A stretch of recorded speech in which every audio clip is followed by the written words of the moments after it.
The important thing here is that the Chinese economy is in fact stabilizing, and both of the data points today, as well as the import numbers that we had yesterday, actually indicate that. Imports rose by 5%, which very, very few analysts had expected, meaning that the domestic economy is actually doing better than expected. And that is also reflected in the better factory gate numbers, the negative 2.8%. Mind you, a year ago, we were running around at negative 5% for the PPI. So both of these are signals of significant stabilization domestically. So, Uwe, does this mean that monetary policy is working and the reforms are working in the SOE sector? Well, look, the Korean example today is interesting because Korea, actually, the rate cut was prompted by a very aggressive debt restructuring operation in Korea that made this necessary to provide the liquidity to cushion it.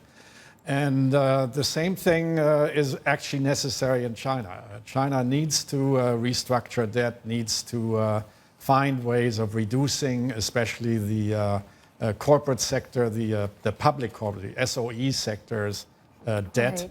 And at the same time needs better, easing on the monetary policy front.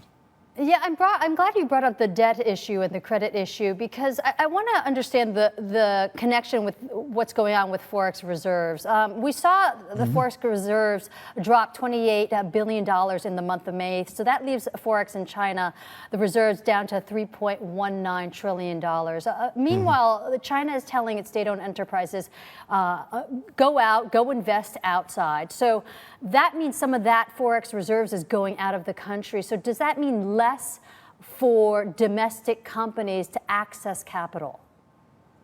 No, it doesn't at all. I think there is ample liquidity in the system at this point, and the possibility always exists for the PBOC to have another rate cut or a cut in the reserves that the banks have to hold. So that's not really the issue. The key issue for Chinese companies is productivity. And they're finding better productivity by investing abroad than they do at home at the moment.